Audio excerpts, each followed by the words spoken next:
네, 지금부터 세 번째 세션을 시작하겠습니다. 상무님, 앞 세션 좀 정리하고 갈까요? 네, 어떻게 들으셨는지 모르겠습니다. 앞에 여러 가지 저희 재밌는 요소를 많이 넣으면서 지루하지 않으시게끔 만들어졌는데요. 빠르면 빠르게 아니면 적당한 시간만큼 지나갔는데, 오프닝 세션이 있었고, 사장님의 키노트 세션, 그 다음에 패널 토론 세 가지가 진행되었죠. 오프닝 세션의 내용을 간략하게 좀 키워드로 한번 정리를 해보면, 저희가 온라인 최초의 세미나 한국 최초에 하고 있고, 코로나19의 팬데믹 상황, 이런 게 연출이 되었다라는 것, 그 다음에 뉴노멀 시대, 디지털 커넥션 시대가 열렸다는 것, 그 다음에 원격 근무로 인한 위협 증가, 클라우드로 인한 위협 증가가 굉장히 많아졌다. 이런 얘기를 이제 저희 에리코 사장님께서 해주셨고요. 그 다음에 전송지대님께서 말씀해 주신 거는 이제 온라인 트래픽이 유지된다. 이제 저희가 급속도로 클라우드로 오면서 비대면 서비스가 증가하면서 온라인 트래픽이 증가했는데 이 부분들이 지속적으로 유지가 될 것이다. 다시 예전으로 돌아가지 않을 것이다. 이런 메시지 주셨고요. 역시나 환경적인 변화에 의해서 클라우드 관리 대상의 증가 이런 등의 이제 위협들이 새로운 위협 국면이 도래했다라고 말씀을 주셨고, 그다음 패널에서는 여러 가지 다양한 의견이 있었죠. 그 다음에 교육계에서의 이런 의견들, 그 다음에 엔터프라이즈 기업에서의, 그 다음에 서비스 프로바이더에서의 어떤 의견들을 실제 사례를 들고 많은 얘기를 해주셨습니다. 이 얘기를 한번 정리를 이제 큰 문장 형태로 해보면, 우리의 업무 환경이 예전과 다르게 급속도로 많은 변화를 원하든 원하지 않던 경험을 하게 됐고, 이로 인해서 공격자의 위협의 시도나 어떤 경우의 수가 굉장히 많아졌고요. 그 다음에 그래서 보안을 하는 입장에서는, 기업 보안 입장에서는 새로운 접근 방법과 새로운 고민거리가 많이 늘었다. 이거를 1시간 정도의 내용을 한번 취약을 해볼 수 있을 것 같습니다. 네, 코로나19 이후에 주요 사이버 위협은 어떻게 변화했는지 한번 살펴보도록 하겠습니다. 네.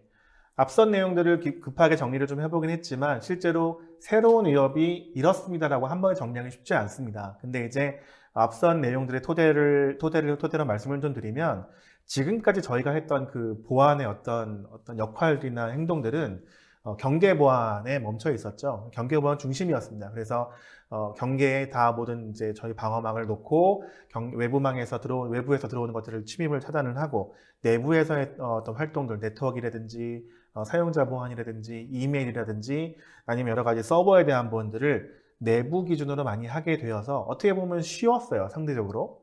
하지만 지금 우리가 겪고 있는 것처럼 내부의 모든 비즈니스가 내부에 국한되어 있지 않고 클라우드나 여러 가지 서비스로 이제 전향을 하면서 기업의 어떤 봐야 되는 바운더리가 굉장히 넓어졌죠. 재택근무를 위해서 내부에 있던 단말이 외부 나가기도 하고 새로운 단말이 들어오기도 하고 그 다음에 이메일 서비스가 아예 자체가 외부로 나가기도 하고요. 협업 시스템을 이용하기 위해서 외부의 비즈니스 사스 방식의 솔루션들을 사용하기도 하고요. 이렇게 하기 때문에 보안팀 입장에서는 전에 없던 예전보다 많이 증가된 어떤 영역들을 커버해야 되는 그런 미션이 떨어진 거죠. 네, 아까 패널 토의에서도 그런 내용들이 많이 나와서 보안팀이 대응하는 데 힘들었다. 맞습니다. 이런 얘기들 많이 했었죠. 그런 부분들을 지금 현재 완벽하게 어떻게 대응할 수 있다, 이렇게 하면 된다라고 많은 얘기가 나오긴 하지만 다 과정인 것 같습니다. 겪어가는 과정이고 이 부분들을 어떻게 할 수 있는지 서로 이제 논의하는 시기라고 볼 수 있는데요. 이런 환경 속에서 얘기할 수 있는 부분은 한번 질문을 던져봤으면 좋겠는데요. 얼마나 많은 외부의 서비스가 우리 기업에 지금 들어와 있는지, 그리고 그 서비스를 얼마나 많은 임직원들이 사용하고 있는지, 이런 부분들도 좀 실제로 고민을 좀 해보면 좋고요.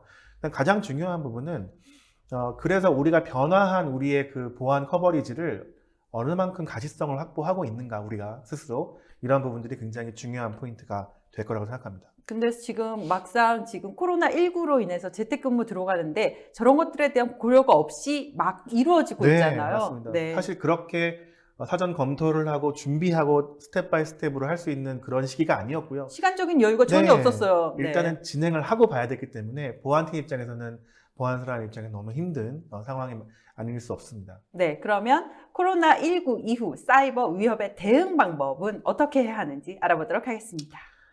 여러 가지 요소를 꼽을 수 있습니다. 그리고 그 요소들의 새로운 개념들이나 새로운 기법들을 얘기할 수 있겠지만 저희가 경험하고 저희가 알고 있는 바에 의하면 기본부터 진실하게 가는 게 굉장히 중요한 것 같아요.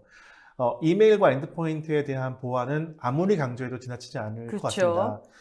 특히나 이제 많은 경험을 하셨겠지만 코로나 사태에 대해서 저희도 많이 경험을 했어요. 실제로 코로나19라는 특수성을 이용한 스피어피싱 이메일 공격들은 굉장히 많이 증가를 했고요. 저희 쪽의 통계를 보면은 이제 한 달, 3월 한 달 동안에 글로벌하게 유니크하게 450개 이상의 이메일 특성들을 가진 스피어피싱이 들어와서 활동을 하는 걸 저희가 확인을 했고요. 좀 더 이게 정말 타겟팅 되었다고 느낄 수 있는 부분들은 오피스 365를 사용하는 고객들을 많이 타겟팅을 하고 있어요. 네. 아무래도 기존의 이메일 보안을 그 온프라미스 환경에서 엑스체인지 환경에서 쓰고 계시던 분들이 서비스 형태로 많이 넘어간 기업들이 많이 있거든요. 그런 경우에 실제로 공격자들도 그 사실을 알고 있다는 얘기입니다. 그래서 그 특수성과 코로나의 특수성들을 같이 엮어서 하는 공격들을 많이 감행을 하게 됐고요. 여기 안에는 굉장히 다양한 기법의 공격 도구를 사용했고 대부분은 주요 정보나 계정 정보를 탈취하기 위한 이런 정보로 이런 위협 활동을 진행을 했습니다. 그리고 또 하나의 특이사항, 이메일 공격의 특이사항을 보면은 BEC 이메일이라고 하죠. 네. 예, 비즈니스 이메일 컴프로마이즈라고 하는데요. 그러니까 사용자 임직원 이메일의 계정을 탈취한 계정을 사용을 하던가 탈취한 것처럼 여겨지도록 만들어서 공격을 감행하는 일종의 사기성 공격인데요. 코로나19를 이용한 그 기업 사기 메일도 맞습니다. 증가했나요? 네. 한번 생각해 보시면 되게 많은 어떤 의미 있는 내용이 나올 수 있는데요. 기업들에서 아마 코로나19가 이런 코로나 사태가 벌어진 상황에서 뭐 보안팀뿐만 아니라 정책팀에서나 뭐 인사팀에서 뭐 재택근무를 하세요. 이런 그렇죠. 거는 그런 하지 마세요. 공지 메일이 되게 많았어요. 맞습니다. 네. 그렇기 때문에 그렇게 공지를 보낼 수 있는 분들을 사칭해서 보내는 메일이 굉장히 많아졌고요. 이런 사기성 메일들은 사실상 어떤 악성 코드나 URL이 딱히 있지는 않습니다. 네. 그냥 그 이메일의 트랜잭션 안에 들어와서 다음을 기약하는 공격이라고 볼 수 그렇죠. 있는 때를 거예요. 노리는 맞습니다. 공격이죠. 네. 그래서 이런 공격들은 사실 굉장히 탐지하기도 힘들고요. 여러 가지 향후에 어떤 일이 벌어질지 잘 모르기 때문에 어려움이 많은 공격 중에 하나였습니다. 그리고 세 번째 특징 중에 하나는 저희가 이제 코로나를 통해서 사스 서비스, 비즈니스 어플리케이션을 많이 사용하게 되죠. 대표적으로 뭐 5365가 대표적일 수 있겠고, 그 다음에 여러 가지 구글 서비스라든지 많은 걸 쓰게 되는데, 그런 환경들의 특성을 노리는 공격들이 굉장히 많이 증가를 했습니다. 네. 그래서 5365에서 보내는 메일, 아니면 5365에 있는 메일팀 관리 시스템에서 보내는 메일, 아니면 거기에 5365에 로그인하는 로그인 페이지, 이런 것들을 위장해서 들어오는 메일들이 많은데요. 어떻게 보면 예전에 있었던 것과 같고 어떻게 보면은 예전과 다른 형태라고 볼 수 있는데요. 지금의 환경에 꼭 맞는 그러한 이메일 공격들이 많이 증가를 했습니다. 네, 사회적인 이슈를 악용하면서 맞습니다. 그 기업의 비즈니스 환경까지 제대로 파악해서 공격하는 그런 상황이네요. 그래서 이런 부분들은 사실 사회과학적인 공격이기도 하고 그 다음에 어떤 특수한 기술을 사용하지 않기 때문에 그런 부분들을 어떤 특정 기술을 맡기는 굉장히 힘든 부분이 있습니다. 그런 부분들, 그래서 지속적으로 해오던 것들을 하게 되겠지만 조금 더 신경을 써야 되고 이러한 부분들을 진행하는구나 하고 알고 있는 게 굉장히 중요한 의미를 더해준다고 생각합니다. 그래서 이런 부분들을 이제 대응하는데 사실 뭐 여러 가지 말씀을 드릴 수 있겠지만 파이어 이메일 시큐리티 훌륭합니다. 보시는 것처럼 2018년, 2019년, 2020년 이메일 시큐리티 부분에서 여러 가지 어워드를 받았고요. 그 다음에 여러 가지 서티피케이션을 받으면서 그 보안성에 대해서 굉장히 많이 알고 계시고, 그 다음에 많은 고객분들이 사용하고 계시죠. 저희가 이제 앞서 말씀드렸던 여러 가지 위협들을 말씀드릴 수 있었던 이유는 저희 이메일 시큐리티 솔루션이 이러한 부분들을 다 대응을 해냈고, 저희 고객들은 다 안전하게 보호를 해드렸기 때문에 이러한 현상이 일어났다라고 말씀을 드릴 수 있는 거고요. 앞으로도 이런 부분들은 굉장히 많이 발전을 할 거고요. 그리고 저희 기술 역시도 계속 발전을 할 겁니다. 그렇기 때문에 이메일에 대한 부분들은 저희 이메일 시큐리티가 책임을 져드릴 수 있을 거라고 생각합니다. 엔드포인트 부분은 어떻게 되나요? 엔드포인트 부분은 조금 더 복잡할 수 있다고 생각합니다. 앞서 저희 사장님 장표를 제가 좀 인용을 했는데요. 단편적으로 보면은 내부 기업에서 쓰던 단말이 외부로 나가게 되는 경우가 굉장히 흔하게 발생하고요. 그렇죠. 지금 재택근무 하시는 분들 다 그렇게 맞습니다. 하고 계시죠. 뭐 내부 기업에서 VPN을 사용한다고 하는데 엄밀히 말하면 VPN은 보안 장비는 아니에요. 네. 암호화 채널을 이용해서 중간에 스내핑을 못하게 하는 것뿐이지, 인증 절차가 있다 뿐이지 사실 보안적인 요소를 고려하진 않았죠. 여기에서 뭔가 악성 행위를 탐지한다거나 그러진 않기 때문에. 근데 이런 환경에서 이 외부로 나간 PC가 집에 있는 여러 가지 이제 통신사에 접근을 해서 많은 뭐 서비스를 이용한 영화도 보시고, 그다음에 어디 사이트에 가서 쇼핑도 하시고 이런 부분들을 진행하게 되면 아무래도 확률적으로 많은 그 감염의 위험이 노출이 되겠죠. 그렇죠. 회사에서 일할 때보다 약간 뭔가 다른 데에 아무래도, 갔다 오는 네. 다른 사이트에 접속하는 사례가 많으시죠, 여러분들도? 네, 지금 웃고 계신 분들은 다 그렇게 좀 한번 해보신 걸로 생각해 볼 수 있을 것 같은데요. 근데 그런 부분들을 할 때 보안팀 입장에서는 통제할 수 있는 방법이 되게 없어요. 없죠. 집에 네. 있는데 어떻게 통제하겠어요? 네트워크도 다르고 사실 그게 원격 매니지먼트 콘솔에 붙고 에이전트가 통신하는 이런 것도 한계가 있기 때문에 그런 부분에 대한 보안의 강화가 되게 필요하고요. 이런 부분들에 대해서 또 이제 클라우드 가상 단말을 쓰기도 하고요. 그 다음에 뭐 아니면 실제 집에 있는 노트북을 통해서 VPN 접속도 하기도 하고요. 그렇죠. 경우의 수가 너무 다양합니다. 이런 부분들을 막을 수 있는 여러 가지 이제 솔루션들이 필요한 상황인데요. 파이어아이는 알고 계신 것처럼 엔드포인트 시큐리티를 가지고 있고요.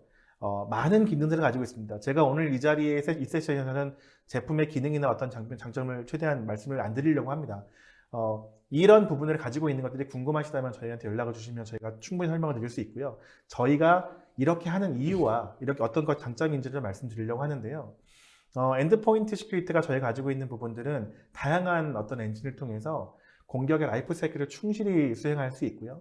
또 하나는 엔드포인트 에이전트가 가지고 있는 기능만으로도 원격지에서 외부의 위협이나 내부에 스스로 발생하는 위협들에 대해서 대응을 할 수 있는 기능을 가지고 있습니다. 네. 그래서 리모트 환경에서도 최적화되어서 할 수 있는 부분이 있고 클라우드 환경에서도 적용할 수 있는 부분도 있고요. 그다음에 서버 사이드로 적용할 수 있는 부분도 있기 때문에 저희가 저희 엔드포인트 시큐리티를 통해서 위협에 능동적으로 대응하는 것도 가능하고, 그 다음에 어떤 이슈가 발생했을 때 그 현상들을 빠르게 확인할 수 있는 그런 방법으로 사용할 수 있습니다. 그래서 지금과 같은 상황에서는 모든 비대면 이런 비즈니스나 이런 활동에 대해서 저희 엔드포인트가 모두 커버할 수는 없을 수 있습니다만, 기본적으로 커버할 수 있는 영역들에 대해서는 충실히 커버하는 게 먼저이기 때문에 이런 부분들이 굉장히 중요하다고 말씀드릴 수 있을 것 같고요. 그다음 저희 이제 엔드포인트가 굉장히 좋다는 말씀을 여러 번 드렸는데, 이제 좋다는 이유를 여러 가지로 설명할 수 있는 것 중에 작년에 저희가 이제 한번 스코어를 말씀을 드렸던 적이 있는데, 마이터 쪽에서 테스트했던 결과가 있었죠. 네, 엔드포인트에 대한 평가는 어땠나요? 네, 그래서 마이터에서 작년에 평가했을 때 APT 3그룹에 대해서 저희가 평가를 받았고, 그 다음에 평가한 결과에 대해서 저희가 가장 우수한 평가를 포레스트에서 검증을 받았었습니다. 근데 이 평가가 동일하게 이제 작년 말해서 올해 초에 발표가 된 세컨드 라운드 두 번째 테스트가 있었고요. 이 부분들은 이제 APT 29 그룹을 가지고 테스트를 하게 됐습니다.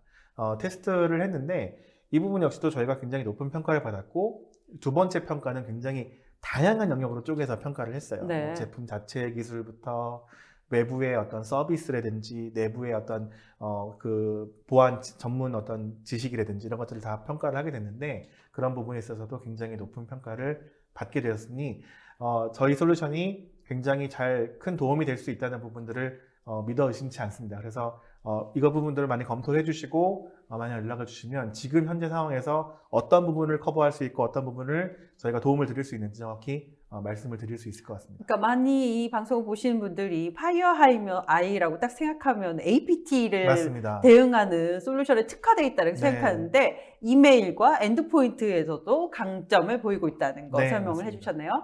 그리고 마지막으로 하나 언급을 드릴 수 있는 부분은 그러면 이제 진짜 원격지에서 정말 아무것도 없는 독립적인 환경이라든지 정말 그 조그만 소규모 오피스라든지 굉장히 그런 이제 기업들이 많이 있어요. 그런 기업들의 경우에는 솔루션들을 막 매니징하기 위해서 뭔가 무거운 거를 사기가 힘들고 운영하기도 힘들다 이런 부분도 있는데, 그런 부분을 대응하기 위해 저희도 아이보스라는 회사와 기술적인 제휴를 맺어서 아이보스에 있는 그 클라우드 시큐리티 쪽의 플랫폼에 저희 파이어아이 장비가 다 이미 들어가 있습니다. 네. 그래서 그쪽에 있는 클라우드 프록시 방식이죠. 클라우드 프록시 방식을 쓰면 어디에서 어떤 행동을 하든 간에 파이어에 있는 보안 엔진과 보안 어떤 활동들로부터 보호를 받을 수 있게 제공해 드립니다. 네, 지금까지 원격지에서 근무를 하면서 이메일도 보완할 수 있고 엔드포인트 단말도 보호할 수 있는 방법에 대해서 알아봤는데요.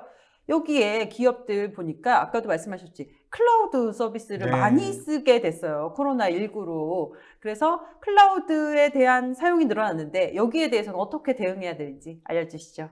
클라우드에 대한 부분들은 사실 뭐 제가 지난번 세미나 때도 말씀을 드렸던 것 같고요. 어떻게 한 번에 정의하기 굉장히 힘든 게 클라우드 어떤 보안이라고 생각합니다. 근데 이제 어려운 보안일수록 그냥 차근차근 생각을 해보면 좋을 것 같은데요. 앞서 말씀드린 이메일이나 엔드포인트 같은 경우에도 기본적인 부분들을 충실히 하기 위해서 노력하자라고 말씀드렸는데 클라우드 역시도 마찬가지인 것 같습니다. 클라우드에서 우리가 놓치고 있는 부분이 무엇인지를 파악하는 게 제일 중요하고 그다음에 어느 정도 우리가 실제 상황들을 면밀히 볼 수 있는 능력이 있느냐 이게 가장 큰 어떤 준비 시작 단계이지 않을까 싶습니다. 네, 클라우드에서 사이버 보안 사고 많이 나고 있죠. 네, 아마도 많다고 느끼시는 분도 계시고 많지 않다고 느끼시는 분도 계실 것 같아요. 근데 이제 여러 가지 내용들을 쭉 정리했던 글로벌한 사고들과 어떤 사례들을 파악을 해보면 뭐 하나하나의 내용이 중요하다기보다는 거기서 중요한 포인트는 제가 동그라미를 쳐놨는데요. 네. 실수라는 단어입니다. 실수. 해커의 공격이 아니라 다 실수였다는 건가요? 그렇죠. 네. 물론 이게 전체는 아니기 때문에 또 뭐 이게 전부를 대변할 수는 없겠지만 클라우드 서비스 제공 기업의 실수도 있고요. 그다음에 운영하는 고객사의 실수도 있습니다. 그러니까 이렇게 실수가 발생하는 건 사실 우리가 소위 알고 있는 인프라 시스템에서는 상상도 할 수 없는 일이죠. 낯선 인프라이기 때문에 이런 실수가 맞습니다. 발생하는 거 아닌가요? 클라우드로 옮겨갔기 때문에 우리가 뭘 어떻게 봐야 되는지 어떻게 해야 되는지 정확히 보지 못하고 알고 있지만 적용하지 못하는 경우도 굉장히 많이 있어서 발생을 하는 사고라고 볼 수 있을 것 같은데요. 이러한 부분들을 해결하기 위해서 말씀드린 것처럼 가시성 확보 그리고 그 가시성이 확보된 상태에서의 정책을 수립하는 게 굉장히 중요한 것 같아요. 그래서 제가 이제 말씀드릴 수 있는 부분들은 파이어 힐릭스에 대해서 말씀을 드리려고 합니다. 네. 파이어 힐릭스는 저희가 이제 여러 세미나를 통해서 말씀을 드렸는데 저희 파이어의 그 여러 가지 제품 라인업의 중앙에 있는 플랫폼입니다. 플랫폼이고 좀 쉬운 설명을 드리면 클라우드 베이스의 심이라고 생각하시면 될 것 같습니다. 근데 심이라고 표현하는 건 제가 별로 좋아하지는 않아요. 그 이유는 심은 단순히 어떤 정보를 취합하기만 하거든요. 그렇죠. 네, 근데 저희는 취합한 데이터에 저희가 가지고 있는 데이터를 녹여넣고 이걸 다시 재조합시키는 작업들을 하고 거기에 대한 어떤 액션 플랜까지 제공을 하는 게 저희 힐릭스의 플랫폼입니다. 네, 분석해서 이제 맞습니다. 새로운 정보도 제공한다는 네. 거죠. 네. 그래서 그렇게 하는 것들을 통해서 이제 여러 가지 보지 못하던 것들을 계속 보게 되는 그런 가시성을 확보할 수 있는 효과가 있는데요. 클라우드는 말 그대로 뭐 파이어의 솔루션이긴 하지만 심과 같은 영향 역할을 하기 때문에 저희 제품이 아닌 서드파티 제품들도 전부 다 저희가 이제 피딩을 받을 수 있고요. 단순하게 피딩을 받는 게 아니라 가지고 있는 어떤 의미가 있는지를 정확히 파악할 수 있는 그런 장점이 있습니다. 화면에 보시는 것처럼 오른쪽 부분에 있는 것처럼 파이어의 네트워크 시큐리티라든지 엔드포인트 이메일, 클라우드 베이스의 여러 가지 분석 시스템들의 와 통합로 관리, 그다음에 연동되어서 능동적인 활동을 하는 것도 당연하고요. 그다음에 왼쪽에 보시는 것처럼 뭐 AWS3라든지 아니면 VPC, 클라우드 트레일 이런 여러 가지 서드 파티라든지 다른 서비스 프로바이더에서 제공하는 이제 여러 가지 액티비티 활동들을 저희가 다 수용을 합니다. 그러면 어떠한 그 좋은 점이 생기냐면 클라우드 자체만 가지고 얘기하는 게 아니라 모든 기업이 클라우드로 갔다가 클라우드만 있는 건 아니죠. 그렇죠. 네, 내부에 인증한 PC도 있고요. 데이터 센터도 일부 있을 것 같고요. 같이 하이브리드 되어 맞습니다. 있는 상황이잖아요. 그러면 여기도 봐야 되고 저기도 봐야 될 때 그 모든 것들을 한 번에 아우를 수 있는 플랫폼이 되는 게 가장 큰 장점이죠. 네, 그럼 가시성이 정말 확보되겠네요. 맞습니다. 네. 그 상황에서 우리가 할 수 있는 것들을 하게 되는데요. 그걸 위해서 여러 가지 대시보드 기능이라든지 분석 기능이라든지 머신러닝 인텔리전스라든지 머신러닝 그 엔진이라든지 아니면 뭐 AI 엔진이라든지 이런 부분이 다 플랫폼 안에 녹아져 있습니다. 그래서 각각의 정보가 주는 것들을 저희 힐릭스가 보고 정리를 하고 분석을 해서 새로운 어떤 이벤트와 어떤 의미를 만들어내는 거죠. 그래서 그런 부분들을 제공을 하게 되고 이메일에 대한 부분들도 이메일 스트리밍 데이터를 모두 다 받아옵니다. 메타데이터를 받아와서 이거를 받아와서 보게 되면 여러 가지 의미를 가질 수 있는데요.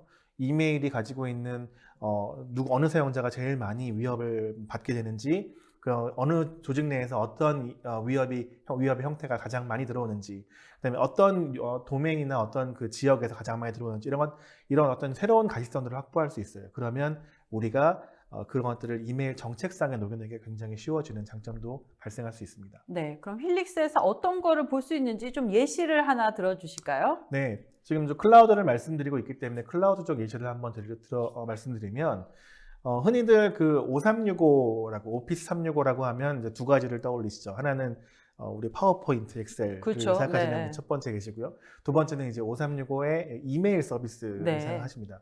근데 오피스 365, 5365라는 5365를 딱 깔게 되면 사용하게 되면 그거 외에도 굉장히 많은 비즈니스 어플리케이션이 돌아가게 되죠. 네. 뭐 그 중에 하나가 뭐 팀즈도 마찬가지고요. 그다음에 그 안에 뭐 쉐어포인트도 있고요, 스트림덱도 있고 여러 가지 많이 있는데요. 그 모든 것들은 다 중앙에서 계정 관리를 하고 있죠. 계정 관리를 하고 계정 관리가 된 상태에서 이 사용자에게는 이런 권한을, 이 사용자에게 이런 권한을 주게 됩니다. 이제 그런 것들을 관장하는 게 디스커버리라고 하는 영역인데요. 네. 그러니까 5365를 쓰는 기업에서 디스커버리는 일반 사용자가 건드릴 일이 전혀 없어요. 그렇겠죠. 네, 관리적인 측면에서만 운영이 되어지기 때문에.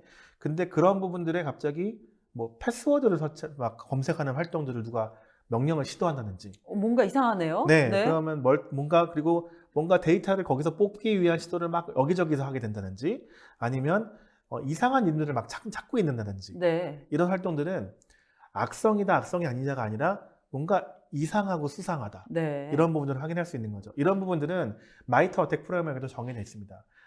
여러 가지 이메일 컬렉션이나 데이터 컬렉션에서 그런 5365의 특징적인 서비스의 어떤 기능들을 사용해서 정보를 게더링하는 어떤 그 공격의 택틱을 갖고 있는데요. 이런 부분들도 저희가 다 얼러트화 시켜서 정리를 해서 보여드립니다. 그렇기 때문에 그런 데이터가 쭉 왔을 때 이게 수상한데, 이게 뭔가 이러이러한 근거로 수상한데, 이런 부분을 말씀드릴 수 있을 것 같고요. 또 하나는 이제 이메일 같은 경우에도 굉장히 뭐 여러 가지 예가 있을 수 있어요. 예를 들면 이메일 전체 사서함에 있는 그 글로벌 어드레스를 전부 다 리스트업 한다든지, 아니면 새로운 막 메일을 포워딩하는 룰을 막 중앙에서 뿌린다든지, 이런 여러 가지 누가 봐도 이상한 행동들을 이제 저희가 탐지하고 대응할 수 있게 제공을 드리는데, 대부분의 이런 서비스 형태로 뭔가 이제 운영을 하게 되면 이런 부분을 놓치기가 너무 힘듭니다. 너무 쉽습니다. 네. 네, 왜냐하면 봐야 되는 부분들은 맞지만 어떻게 정확히 봐야 되는지 모르게 되고요. 그다음에 그런 부분들을 서비스 제공자 측에서 알아서 해주겠거니 하는 부분들이 굉장히 많이 발생하거든요. 그래서 그런 부분들에 대해서 얼러트화 시켜드리고 우선순위를 높여서 볼 수 있게끔 대응해드리는 게 힐릭스 플랫폼의 장점입니다. 네. 힐릭스까지 알아봤고요. 또 다른 제품도 있죠? 네. 뭐 제품 소개를 이어간다기보다는 그 흐름을 말씀을 이해를 해보시고 들어보시면 좋을 것 같은데요. 클라우드에서 이렇게 여러 가지를 뭐 포함해서 뭐 예를 들면 AWS에 있는 여러 가지 S3 버켓에 있는 메타데이터라든지 행동이라든지 아니면 VPC 플로우라든지 이런 부분들을 가지고 하는 부분은 어떻게 보면 쉽습니다. 쉽다고 볼 수 있어요. 근데 이제 실제로 클라우드를 데브옵스라든지 데브세브옵스 같은 개념으로 사용하고 계신 고객들은 여러 가지 고민 중에 하나가 오픈스택이나 쿠버네티스 같은 이런 이제 다이나믹한 환경에서의 보안이라든지 네. 가시성 확보를 굉장히 어려워하시거든요. 그래서 그런 부분들을 저희가 이제 한 번에 해결할 수 있는 또 하나의 좋은 회사를 저희가 인수를 했고요. 네. 올해 초에 그 이름은 이제 클라우드 바이저리라고 하는 회사입니다. 이제 클라우드 바이저리의 특징은 여기 이미지 아이콘에 보시는 것처럼 AWS, GCP, 애저 어떤 그 오픈된 퍼블릭 클라우드와 그 다음에 뭐 내부에 있는 온프라미스 데이터 센터, 그 다음에 뭐 자체적으로 구축한 프라이빗 클라우드, 그리고 오픈스택과 쿠버네티스, 뭐 여러 가지 이런 다이나믹 환경의 모든 것들을 다 풀리 가시성을 확보할 수 있게끔 제공해 드리는데요. 이렇게 할 수 있는 이유는 저희가 보는 것들은 실제 클라우드 유닛에서 돌아가고 있는 워크로드를 가지고 이런 부분들을 판단을 하게 되는 겁니다. 클라우드 바이저의 특징 중에 하나죠. 그래서 뭐 클라우드 용어로 따지면 CSPM이나 CWPP 이런 부분들을 통합해서 운영할 수 있는 환경을 제공한다고 말씀드릴 수 있는데요. 뭐 화면으로 간단하게 말씀을 드리면 보시는 것처럼 한 화면 내에서 AWS에 있는 내 자산과 애저에 있는 GCP에 있는 쿠버네티스에 있는 내 그게 자산들을 한눈에 다 보이네요. 네, 다 보여줄 수 있고 하나의 화면에서 어떤 리스크가 얼마만큼 존재하는지를 관리할 수 있습니다.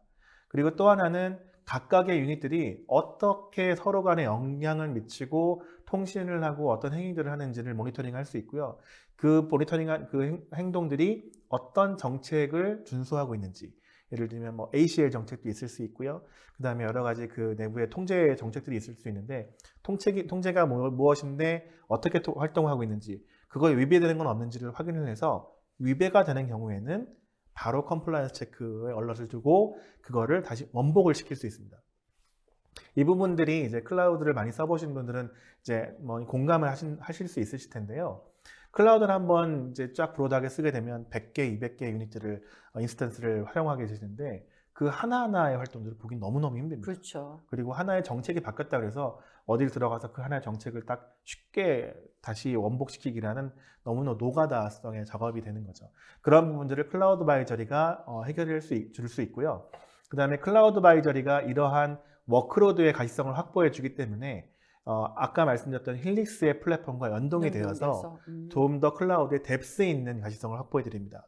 이런 부분들이 어느 만큼 기업들이 클라우드를 사용하고 계시는지는 다 천차만별이겠지만 점점 더 늘어나고 있잖아요. 맞죠. 그렇죠. 그래서 앞으로는 그런 부분까지 결국에는 보셔야 되는 거고요. 이제 그런 경우에는 이제 힐릭스 같은 플랫폼이 굉장히 큰 가시성 확보에 도움을 드릴 수 있다고 말씀드릴 수 있습니다. 네. 그리고 많은 기업들 요즘에 원격 근무하면서 또 협업 솔루션에 대한 관심들이 많이 높아졌어요. 근데 다들 집에서 쓰고 계시고 이런데 이런 협업 솔루션도 보완이 필요하지 않나요? 네, 아마 많이 보시는 아이콘일 텐데요. 뭐 팀즈나 뭐 슬랙이나 쉐어포인트라든지 뭐 구글 G 쓰시든지 이런 부분을 통해서 대부분 하시는 게 온라인 챗을 많이 쓰세요. 그렇죠. 네.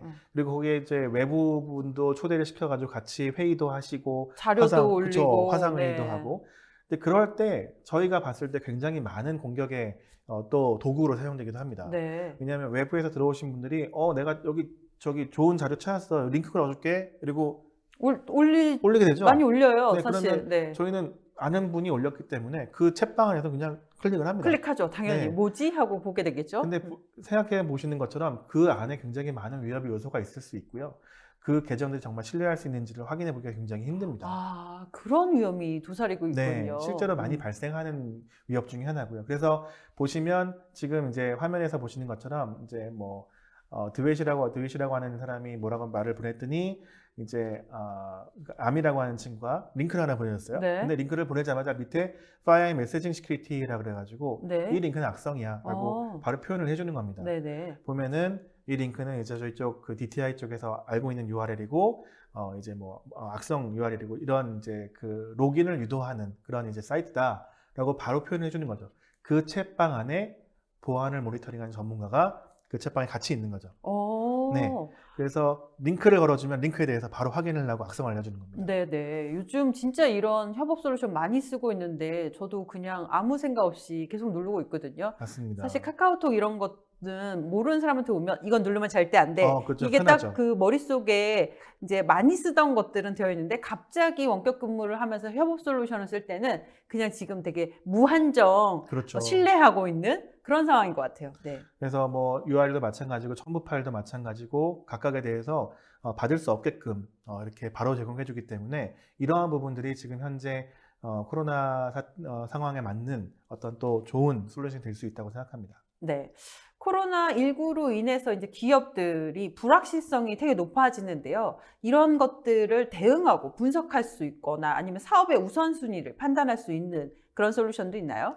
네, 기본적으로 사실 어떤 솔루션이나 어떤 하나의 서비스가 그런 모든 것들을 다 해줄 수 있다라고 얘기하기는 좀 힘들 수 있는데요. 앞서 말씀드린 이메일이나 뭐 엔드포인트나 클라우드 여러 가지 솔루션, 힐릭스 플랫폼 이런 것들도 어떻게 보면 내가 그게 정말 필요한가, 내가 그게 정말 지금 당장 있어야 되는 것인지를 확인할 수 있어야 사실 사업이 되고 그런 일들이 진행된다고 보여집니다. 그래서 보안팀은 항상 그런 어떤 새로운 필요 조건들을 찾기 위해 노력해야 되고요. 그래서 새로운 위협 동향들을 찾고 공격 기술을 공부하고 적용해보고 테스트해봐야 되는데 참 많이 어려운 부분이 있죠. 그래서 이런 부분들을 사실 정확하게 판단하기 위해선 제일 첫 번째는 무슨 위협이 지금 있는지를 알아야 되는 거죠. 그렇죠. 그 부분을 얘기하기 위해서는 이제 위협 인텔리전스를 얘기 안 할 수가 없습니다. 그렇죠. FireEye Threat Intelligence는 사실 여러 번 말씀드렸고 많은 세미나에서 말씀드린 것만큼 여전히 가장 좋은 솔루션, 좋은 서비스이고 그다음에 여전히 그 인텔리전스 부분에서 리더의 그룹 속해 있는 그런 솔루션입니다. 근데 이제 많이 설명드렸지만 여전히 이제 가지고 계신 궁금증 중에 하나가 도대체 이런 위협 정보가 단편 정보가 나한테 무슨 의미가 있느냐 이렇게 설명을 생각해 보실 수도 있으세요. 근데 아마 앞선 저희 쪽 영상에서 보신 것과 같이 위협 인텔리전스가 지금 코로나 사태를 맞이해서 단순하게 스피어 피싱, 머리어가 돌았습니다. 이런 정보를 주는 게 아니라 무슨 지역에서 언제부터 언제까지 무슨 내용으로 이메일이 들어왔고 그거는 어느 국가 배후에 소속이 있었고 그 다음에 어느 특정 산업군에 대해서 무슨 목적으로 했더라. 이런 부분들이 사실 알게 되면 그렇구나. 내가 알고 있으면 좋네. 근데 모른다 그러면 미지 영역입니다. 볼 그렇죠. 수도 없고요. 그런 것들을 대응하는 건 악성 코드 하나 막아야지. 이것과 이런 추세가 있구나. 내가 이러한 위협들을 통으로 한번 대응하기 위한 방법을 고민해야겠다. 이건 굉장히 큰 차이점이 있게 되고요. 이런 정보를 하기 위해서는 어떤 사건, 사고가 있는지를 알게 해드려야 되는 거고 그런 게 FireEye Threat Intelligence 정보라고 생각합니다. 그리고 어쨌든 조직이 어떤 정도의 보안 상태인지 알고 가는 것도 중요하잖아요. 맞습니다. 그런 동향을 파악했을 때 사실 이제 그래서 우리 기업이 가지고 있는 솔루션이 손꼽을 만큼 많이 있는데 이 많은 솔루션들이 얼만큼 대응을 잘하고 있는지 이런 부분을 검증해야 되겠죠. 근데 이 검증하는 솔루션은 저희가 이제 올초TV에서 한번 설명을 드렸던 것처럼 네. 베로딘이라고 하는 회사를 인수해서 저희가 많은 얘기를 저희가 지금 하고 있습니다. 그래서 작년 5월에 인수를 해서 저희 한국에서도 많은 비즈니스를 활발하게 하고 있는 중인데요. 베로딘은 보안 효과 검증 플랫폼이라고 해서 보안의 효율성, 기업의 보안 효율성, 비염의 효율성 관리를 할 수 있는 부분들, 또 개선할 수 있는 부분들을 제시해 주고요. 또 하나는 가지고 있는 저희 위협 정보를 통해서 실제 공격과 거의 같게 실제 테스트를 해봅니다. 그 결과를 가지고 판단을 하기 때문에 매우 정확하고요. 그래서 기업이 어떤 사업적인 것들을 가져갈 수 있는지 이런 부분들을 한번 판단하게 제공해 드리는 솔루션입니다. 근데 이제 저희가 베로딘이라는 이름을 썼었는데요. 그렇죠. 네, 최근에 저희가 이제 리브랜딩을 했습니다. 네. 이름을 좀 바꿨는데요. 새로 이제 리브랜딩된 이름은 맨디언트 시큐리티 밸리데이션입니다. 네. 맨디언트 시큐리티 밸리데이션. 맨디언트 시큐리티 밸리데이션. 맞습니다. 네.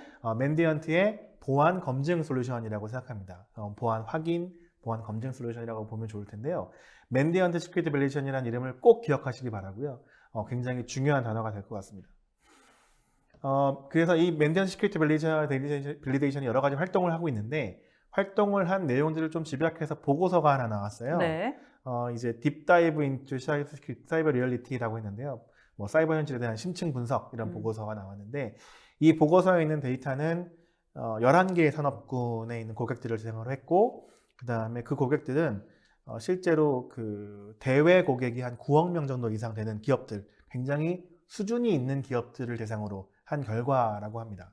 그리고 그 기업들의 어떤 그 데이터를 통해서 그 기업들이 사용하고 있었던 보안 솔루션은 한 123개 정도의 종류가 있었습니다. 사실 글로벌하게 123개 정도의 보안 솔루션이 테스트됐다는 얘기는 우리가 알고 있는 보안 솔루션은 거의 다 했다는 거네요. 테스트했다고 볼 수 있습니다. 그래서 그런 부분들을 테스트한 결과인데요. 네. 보시면 전체 테스트의 53%는 탐지를 하지 못했습니다. 절반이 넘네요. 네. 여기서 말씀드리고 싶은 건 어떤 솔루션이 잘했냐 잘못했냐를 말씀드리는 게 아니라 그 솔루션이 정말 정확한 위치에 정확하게 설정이 되고 정말 100% 기능을 발휘하게끔 설정이 되어 있었냐 이런 부분인데요. 옆에 보시면 47%는 그런 탐지를 했는데 탐지한 것 중에서 탐지만 한 것도 있고 차단도 한 것도 있고 이런 데이터가 있습니다. 이게 좀 섞여 있어서 수치가 정확하게 100%가 되진 않는데 중요한 부분 중에 하나가 9%인 얼럿이라고 하는 부분인데요. 네. 얼럿은 우리가 소위 말하는 심에서 생성된 이벤트예요. 네. 그러니까 아까 말씀드린 것처럼 헬릭스도 이벤트를 쭉 받아서 새로운 이벤트, 보지 못하던 거를 표현해 드린다고 말씀드렸는데 그런 부분은 9%밖에 되지 않는다고 합니다. 근데 우리가 심에 들인 노력에 비하면 너무나 낮은 수치라고 볼 수 있어요. 그러네요. 네, 그렇기 때문에 이런 심 중앙 관리 솔루션, 통합 모니터링 솔루션의 여러 가지 개선의 의지는 굉장히 많다고 보여지고요. 그 다음에 이런 것들을 전체 53%의 미탐이 아니라 뭐 한 15% 이렇게 떨어질 수 있는 것들은 우리의 노력들이 필요하고, 그렇게 결정하기 위해서 우리가 사업적인 우선순위를 잘 판단해서 솔루션을 도입, 운영해야 된다고 말씀드릴 수 있을 것 같습니다. 네. 제가 여러 가지 말씀을 좀 많이 드렸는데 갑자기 이제 말씀을 막 드리다 보니까 뭔가 좀 배가 너무 고파져서, 혹시 만안전석 좋아하십니까? 만안전석이 뭐죠? 의자인가요? 네, 만안전석은 그림에서 보시는 것처럼 중국 전통 요리 중에 하나인데요. 네. 혹시 이거 잘하는지 아세요? 요리 만안전석을 오늘 처음 들었기 때문에 잘하는 네. 집까지는 아직 모르겠는데요. 먹고 뜬금없는, 싶긴 하네요. 네. 네, 뜬금없는 말씀을 좀 드렸는데요. 저희 김인선 부장님이랑 저랑 둘이 앉아서 중국 최고 요리는 만안전석을 논의하는 것 자체가 사실 우매한 얘기. 한 번도 본 적도 없어요. 맞습니다. 네. 저희 왜냐하면 그림에서 오늘 처음 봤습니다. 네. 이 부분을 같이 얘기하거나 물어보려면 사실 적어도 이연복 셰프님한테는 물어봐야 네. 이 부분들을 얘기할 수 있겠죠. 그렇죠. 중국 요리는 중국 셰프에게, 네. 이제 중국 요리 셰프에게 배워야 되는데, 보안도 마찬가지라고 생각합니다. 보안에 대한 고민들, 지금 제가 많은 말씀드렸지만 뭐 제가 전문가 입장일 수도 있고 아닐 수도 있는 부분도 굉장히 많습니다. 근데 지금 코로나 이후 사태에 굉장히 막 급격하게 바뀐 이 환경에서 누가 정답을 제시한다는 건 너무나 힘든 일이고요. 누구와 함께 고민을 하고 이 개선 방안을 논의를 해야 되는데요. 그럴 때는 보안의 전문가랑 얘기를 해야 되는 거죠. 네. 그래서 보안의 전문가는 제가 말씀드릴 수 있는 건 맨디언트가 보안의 전문가라고 말씀드릴 수 있을 것 같습니다. 맨디언트라고 하는 이름을 아시는 분도 계시고 모르시는 분도 계시겠지만, 적어도 APT 1, APT 뭐 3, 7, 9, 그다음에 40, 41 이런 부분들의 이름들은 전부 다 한 번쯤은 들어보셨을 거예요. 그 이름들을 만든 게 맨디언트 그룹입니다. 맨디언트 이제 조직인데요. 저희 이제 파이아이의 컨설팅 그룹, 서비스 그룹을 담당하고 있는데, 맨디언트는 15년째 치매 사고 전문 대응을 하고 있는 조직입니다. 전문가로 이루어진 조직이고요. 이 집단이 어느 치매 사고가 일어난, 뭐 대표적으로 지금 많이 알려진 것 중에 뭐 소니 픽처스라든지 네. 방글라데시 뱅크 굉장히 많이 말씀드렸는데, 이러한 큰 글로벌 사고가 났을 때 들어가서 치매 사고 현장 조사를 하게 되고, 거기서 나온 정보를 바탕으로 또 보안성을 개선하고 전문성을 개선하고 이런 역할들을 해오고 있는 진짜 마켓 리더의 역할을 하고 있습니다. 그래서 그런 부분들의 전문성을 가진 이제 맨디언트 조직에 매우 많은 그 경험치가 있겠죠. 그렇죠. 이 경험치를 가지고 여러 가지 서비스를 제공하게 되는데요. 그 중에 하나 말씀드릴 수 있는 건, 여러분들이 뭔가 운영을 하고 도입할 때 외부의 도움을 받는 부분이 지금 가장 큰 부분은 이제 MSSP와 같은 이제 관제 서비스, 관제, 네. 관제를 많이 받고 계실 텐데요. 매우 좋은 역할들을 해주고 계시고 매우 훌륭하게 대응하고 계시지만, 그 부분들이 못하는 부분이 분명히 있어요. 왜냐하면 치매 사고와 같은 어떤 전문적인 견해를 가지고 봐야 되는 부분들을 제한적으로 볼 수밖에 없는 제한성이 분명히 있습니다. 이런 부분에 있어서는 맨디언트 매니지드 디펜스라고 하는 서비스가 굉장히 최적화될 수밖에 없고요. 좀 추가로 말씀드리면, 맨디언트의 매니지 디펜스 서비스는 왜 만들어졌냐면, 그 맨디언트를 통해서 그 치매 사고를 당한 기업, 예를 들면 뭐 소니 피처스가 됐든지 이런 기업들이 실제로 그 뭐라고 하죠? 치매 사고를 다 처리를 했어요. 대응을 처리를 하고 난 다음에 맨디언트가 집에 가려고 하니까, 야, 너네 같은 서비스를 우리가 계속 너네한테 서비스를 받을 수 없겠니? 그런 고객의 요청에 의해서 생긴 그래서 거였군요. 만든 서비스가 매니지 네. 디펜스 서비스입니다. 그렇기 때문에 맨디언트의 나리지와 그 모든 경험, 그 어떤 전문성이 다 포함되어서 고객에 있는 상황들을 적극적으로 대응해 드린다고 말씀드릴 수 있을 것 같고요. 이러한 부분들이 여러 가지 단계별로 시작해서 단순한 뭐 헬스 체크라든지 얼럿에 대한 프라이어티를 주는 게 아니라 세부적인 분석, 필요하다 그러면 전수 검사, 이런 부분들까지도 지원할 수 있는 영향이 있는 게 매니지 디펜스라고 설명드릴 수 있습니다. 그래서 이런 부분들을 통해서 저희가 이제 많은 것들을 제공해 드릴 수 있는 전문성이 있고, 이 전문가들과 저희와 함께 이제 뭔가 이 코로나 사태의 보안의 이슈들을 해결하기 위해서 여러 가지 대응을 할 수 있을 거라고 말씀을 드릴 수 있을 것 같고요. 마지막으로 저희가 말씀드린 건, 파이아이는 더 이상 어떤 APT만 하는, 네트워크만 하는 이런 단편적인 보안 솔루션 벤더가 아니라 전체적으로 서비스부터 인텔, 그 다음에 여러 가지 이메일 엔드포인트 각각 기술까지도 모두 두루두루 갖추고 있는 보안의 전문 그룹이라고 생각하시면 좋을 것 같고요. 여기 보시면 하나하나의 아이콘이 저희가 가지고 있는 기술이자 서비스이자 전문성입니다. 이런 분들을 가지고 저희가 최적화된 얘기를 도움을 드릴 수 있을 것 같고요. 이런 부분들을 저희가 논의를 하지 않고는 뭐 이거 하나만 사시면, 이거 하나만 가지고 계시면 이 사태를 극복할 수 있습니다. 이렇게 말씀드릴 수는 없을 것 같아요. 그렇기 때문에 파이어와 함께 저희 전문성을 활용해서 이런 부분들을 잘 대응해 주실 수 있으면 좋을 것 같습니다.